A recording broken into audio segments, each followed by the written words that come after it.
اور پھر یہ جو داسو میں جو ایک اور حادثہ ہوا جس میں ہمارے چائنیز انجینئرز بھی اس بس میں ڈیم پہ کام کرنے والے جو برسن سے جا رہے تھے داسو ڈیم سائٹ پہ کام کرنے کے لیے، وہ جو حادثہ ہوا ہے وہ بہت ہی المناک حادثہ ہے، اور اللہ کرے کہ جو حادثہ ہے وہ بس حادثہ ہی رہے، اور جو ابتدائی اطلاع تو یہ کہ وہ ایک حادثہ ہے، تو وہ حادثہ ہی رہے. گلگت بلتستان کا شاہراہ قراقرم ہے جو بنیادی طور پر موت کا کنواں بنا ہوا ہے. ہمیشہ سے آئے روز کسی نہ کسی حوالے سے یہاں پر حادثات کی خبریں آتی رہتی ہے، اور جو آج 3 بڑے سانحات پیش آ گئے اور مجموعی طور پر 19 افراد لقمہ اجل بن گئے ہیں. دیکھیں سر، ان کو مستقل کرنا ہے، ان کو اٹھا کے دریائے گلگت میں پھینکنا ہے، بھائی مذاکرات تو کر لیں، کسی کو بھیجے تو وہاں سے اٹھا کے ہاسپٹلز تک پہنچائیں. ضروری نہیں ہے، ابھی تو کوئی نہیں گیا، ضروری نہیں ہے، ابھی مذاکرات نہیں ہوئے ہیں. اب چوتھا دن ہے، ڈاکٹرز کے ساتھ مذاکرات کرنے کو تیار نہیں ہے.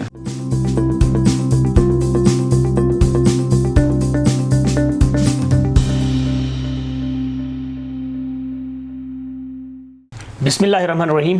آئی بیکس میڈیا نیٹ ورک میں خوش آمدید. آپ دیکھ رہے ہیں پروگرام حالات حاضرہ، اور میں ہوں آپ کا میزبان فہیم اختر. گلگت بلتستان اور پاکستان بھر کے لیے آج کا دن انتہائی پریشان کن اور غمزدہ رہا. گلگت بلتستان سے خیبر پختونخوا کے ذریعے ملک کے دیگر علاقوں یا دیگر صوبوں کی جانب جانے والے شاہراہ قراقرم کے اوپر 3 سانحات رونما ہوئی، جن میں کم از کم 19 افراد کی ہلاکت اب تک تصدیق ہو چکی ہے. اس کے علاوہ گلگت بلتستان میں کرونا وائرس کے کیسز اور اموات کا سلسلہ بھی بڑی تیزی سے جاری ہے، اور اس وجہ سے صوبائی حکومت نے شہید سیف الرحمن ہسپتال کو ایمرجنسی اور ہنگامی بنیادوں پر اس کو فعال کر دیا ہے اور اس کو آئسولیشن ہسپتال ڈکلیئر کر دیا ہے، جہاں پر مریضوں کی آمد کا سلسلہ اس وقت جاری ہے. اور آج ہم اس بیٹھک پر ہم گفتگو کریں گے ینگ ڈاکٹرز ایسوسی ایشن گلگت بلتستان کے مسائل کے اوپر، جو 3-4 دنوں سے احتجاجی دھرنے پہ بیٹھے ہوئے ہیں. ہمارے ساتھ موجود ہے سینئر صحافی اور تجزیہ کار ایمان شاہ صاحب. شاہ صاحب، سب سے پہلے خوش آمدید. میرے خیال سے یہ ینگ ڈاکٹرز ایسوسی ایشن کا معاملہ کافی حد تک گمبھیر ہے. حکومت کے کسی وزیر کی جانب سے یا کسی ذمہ دار کی جانب سے اس جانب موومنٹ نہیں ہوئی، اور کوئی ان کے مسائل کو اون کرنے کے لیے تیار نظر ابھی تک نہیں آیا ہے. ینگ ڈاکٹر سے پہلے یہ جو کووڈ بدترین صورت اختیار کر چکا ہے، اموات ہو رہی ہیں. بالکل. اپیکس کا اجلاس نہیں ہوا، جو کووڈ کے لیے رکھا گیا تھا. جو آخری مرتبہ اجلاس ہوا تھا وہ غالباً 12 یا 14 اپریل کو ہوا ہے. اپریل سے ابھی اس وقت تک اس کی شدت اتنی زیادہ نہیں تھی. بالکل، یہ لہر نہیں آئی تھی اس وقت. اور اپیکس کا وہ اجلاس بھی میرے خیال میں کہیں پہ اس طرح ہوا تھا کہ سیم صاحب چاہ رہے تھے کہ سی ایم سیکریٹ میں ہو، تو وہیں پہ ہوا، بس ہوا. صحیح. اس کے بعد پھر نہیں ہوا. سی ایم سیکریٹ میں ہوا، اس کے بعد نہیں ہوا. ٹھیک. یہ جو فاصلے ہیں نا، میں پچھلے پروگرام میں بھی بات کر چکا ہوں، ان فاصلوں کو ختم کرنے کی ضرورت ہے، یکسو ہونے کی ضرورت ہے. آپ انا کو لے کے آگے بڑھیں گے، پھر معاملات بگاڑ کی طرف جائیں گے. جب معاملات بگاڑ کی طرف جاتے ہیں تو جبھی وہ صوبہ ہے جہاں پہ کچھ معاملات ہمیں ایسا لگتا ہے یہ بالکل مائنر سا ایشو ہے، اور بعض وقت وہ مائنر سے ایشوز نے جو ہے نا پورے علاقے کو ہلا کے رکھ دیا ہے. تو اب بھی گزارش ان سے یہ ہے کہ جہاں سے بھی یہ انا کا مسئلہ شروع انا کی جنگ میں صرف یہ کیس بھی تو نہیں ہے. ہاں، بس بہت سارے معاملات ہیں، اور لیکن سردست جو ہمارے سر کے اوپر کھڑا ہے وہ کووڈ ہے. اور کووڈ اگر 37 سے 40% تک پہنچ گیا ہے، اموات جو ہے نا 10 سے 12 ہو رہی ہیں، جبکہ پورے پاکستان میں آج جو اموات ریکارڈ ہوئی ہیں وہ تقریباً 26 ہیں. جبکہ جی بی میں پورے پاکستان کی پاپولیشن کتنی 22 کروڑ ہے. 22 کروڑ میں اگر 26 سے 30 سے 40 اموات ہو رہی ہیں، اور پھر 15 لاکھ کی پاپولیشن میں اگر 8-10 کی اموات ہے، تو پھر جو لوگ اس وقت سوئے ہوئے ہیں نا ان کو جاگنا پڑے گا. نہیں تو پھر وہ جگانے کے لیے خدا نہ خواستہ پھر عوام جب نکل کے ان کو جگائیں گے تو پھر اس طرح نہیں جگائیں گے، پھر کوئی اور ظاہر بات ہے وہ ڈیزاسٹر کی شکل میں یہ مسئلہ بڑا ڈینجرس ہے. لوگ مر رہے ہیں، تکلیف میں ہیں، ہاسپٹلز میں گنجائش ختم ہو گئی ہے، اور لوگوں کو ہاسپٹل میں ایڈمٹ کیے بغیر واپس بھیج رہے ہیں.